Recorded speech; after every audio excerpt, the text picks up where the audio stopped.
കടലും നദിയും കൈകോർക്കുന്ന ഒരു തീരം, കാലം കഥകളായി ഒഴുകുന്ന ഒരു നാട്. ഇത് വെറും ഒരു സ്ഥലമല്ല, ഇത് പൊന്നാനി.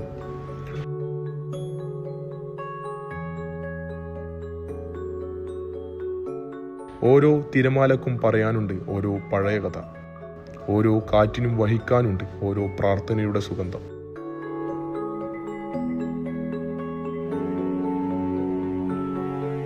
ഇവിടെ ചരിത്രം പുസ്തകങ്ങളിൽ മാത്രമില്ല, മണ്ണിലും മനുഷ്യരിലും ഇത് ശ്വാസമെടുക്കുന്നു. വിശ്വാസവും സഹവർത്തിത്വവും ഈ നാടിന്റെ അടയാളങ്ങളാണ്. കാലം മാറുന്നു, പക്ഷേ പൊന്നാനിയുടെ ആത്മാവ് മാറുന്നില്ല. ഞാൻ TV അബ്ദുറഹ്മാൻകുട്ടി, റിട്ടയേർഡ് അധ്യാപകൻ, പൊന്നാനിയുടെ ചരിത്രകാരൻ. ഏകദേശം 36 വർഷത്തിലധികം അധ്യാപകനായിരുന്നു.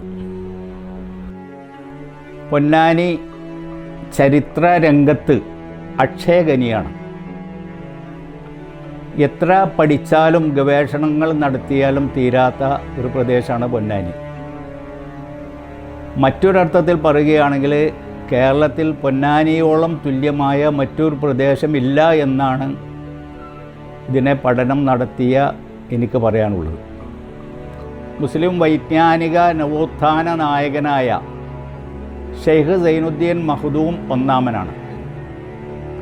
അദ്ദേഹം ആ കാലഘട്ടത്തിലെ ഏറ്റവും വലിയ പണ്ഡിതനും സ്കോളറുമായിരുന്നു.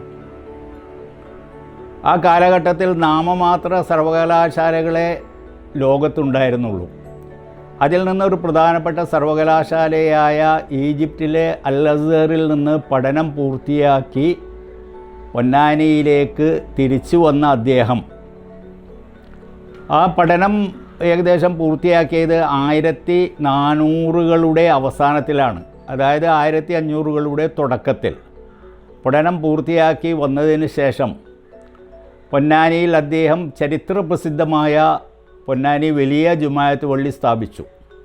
ആ പള്ളി സ്ഥാപിക്കുന്നത് ഹിജറ 925 ക്രിസ്താബ്ദം 1518-19 ഏകദേശ കാലഘട്ടത്തിലാണ്.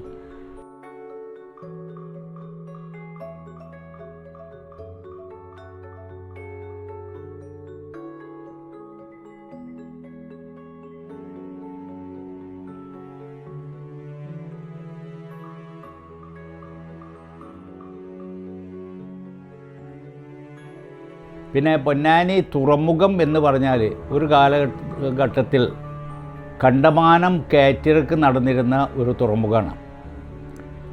അക്കാലത്ത് എന്ന് പറഞ്ഞാൽ ചെറിയ പായക്കപ്പലുകൾ എന്ന് വിശേഷിപ്പിക്കപ്പെടുന്ന പത്തേമാരി, ഉരു ഇങ്ങനെയുള്ള വിശേഷണമുള്ള കണ്ടമാനം പത്തേമാരികൾ പൊന്നാനിയിൽ നിന്ന് ചരക്കുകൾ കയറ്റി ബോംബെ, ഗുജറാത്ത്, മംഗലാപുരം തുടങ്ങിയ പ്രദേശങ്ങളിലേക്ക് പോയിരുന്നു. അതിനുള്ള പ്രധാന കാരണം എന്ന് പറഞ്ഞാൽ ഞാൻ നേരത്തെ സൂചിപ്പിച്ചതുപോലെ പൊന്നാനിക്കുള്ള പ്രകൃതിദത്തമായ അനുഗ്രഹമാണ് ഭാരതപ്പുഴ. ഈ ഭാരതപ്പുഴ ഉത്ഭവിക്കുന്നത് തമിഴ്നാട്ടിലെ തിരുമൂർത്തി മലയിടുക്കുകളിൽ നിന്നാണ്. ആ മലയിടുക്കുകളിൽ നിന്ന് ഉത്ഭവിക്കുന്ന ഭാരതപ്പുഴക്ക് ഏകദേശം 5ഓളം പോഷക നദികളും നിരവധി ഉപപോഷക നദികളുമുണ്ട്. അതിൽപ്പെട്ട ഒരു പ്രധാനപ്പെട്ട പോഷക നദിയാണ് പൊന്നാനി അഴിമുഖത്ത് വന്നു ചേരുന്ന തിരൂർ പൊന്നാനിപ്പുഴ. തിരൂർ പൊന്നാനിപ്പുഴ ഒരു പ്രധാനപ്പെട്ട പോഷക നദിയാണ്. അതേപ്രകാരം തന്നെ തൂതപ്പുഴ തുടങ്ങിയിട്ടുള്ള 5ഓളം പോഷക നദികളുണ്ട്. ഈ പോഷക നദികളിൽ കൂടെയൊക്കെ വരുന്ന ചരക്കുകൾ പ്രധാനപ്പെട്ട നദിയായ ഭാരതപ്പുഴയിലൂടെ ജലസമ്പന്നമായ സമയത്ത് വരുന്ന ചരക്കുകൾ, ആ ചരക്കുകൾ പൊന്നാനിയിൽ നിന്ന് പത്തേമാരിയിലൂടെ കയറ്റി പല പ്രദേശങ്ങളിൽ പല തുറമുഖ പട്ടണങ്ങളിലേക്കും കൊണ്ടുപോയിരുന്നു. അപ്പം അങ്ങനെ ഒരു പ്രധാനപ്പെട്ട തുറമുഖ പട്ടണം എന്നുള്ള പേര് പൊന്നാനിക്കുണ്ട്. പൊന്നാനിയിൽ ഇപ്പോൾ ഏറ്റവും കൂടുതൽ വലിയൊരു ഭാഗം മത്സ്യത്തൊഴിലാളികളാണ്.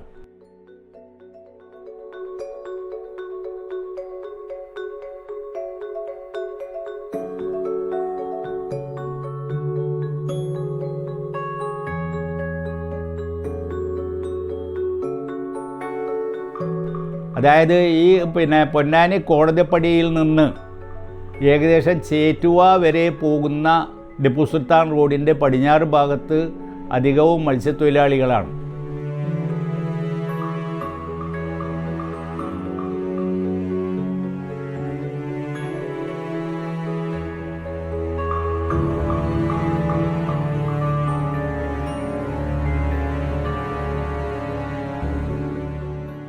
മത്സ്യത്തൊഴിലാളി സമ്പത്താണ് പൊന്നാനിയുടെ ഒരു പ്രധാനപ്പെട്ട വരുമാന മാർഗം.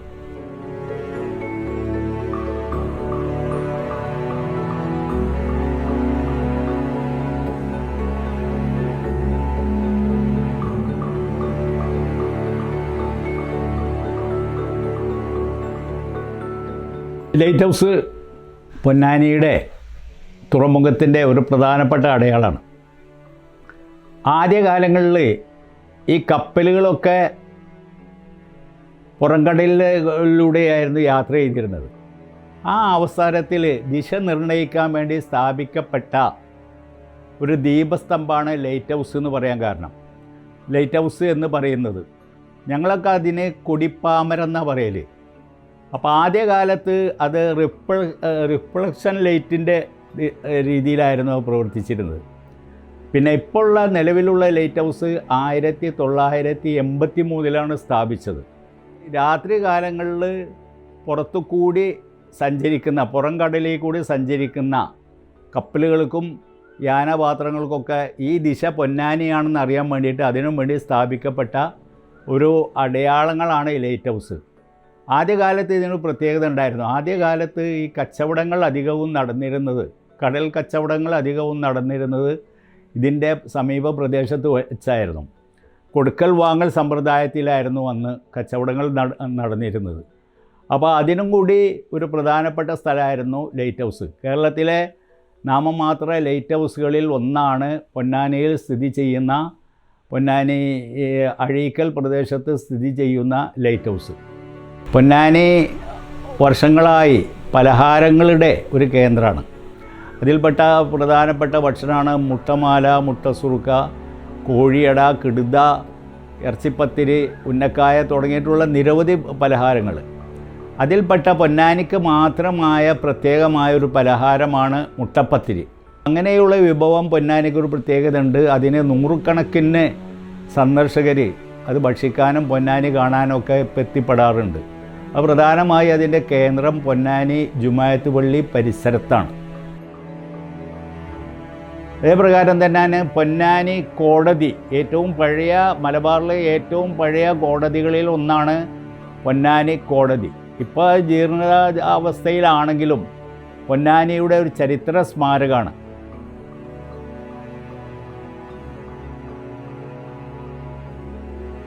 സ്കൂളിനെ പറ്റി ഞാൻ പഠിച്ച സ്കൂളിലാണ് MAUP ഉദുമാ സാറിൻ്റെ സ്കൂൾ എന്നാണ് പറയുന്നത്.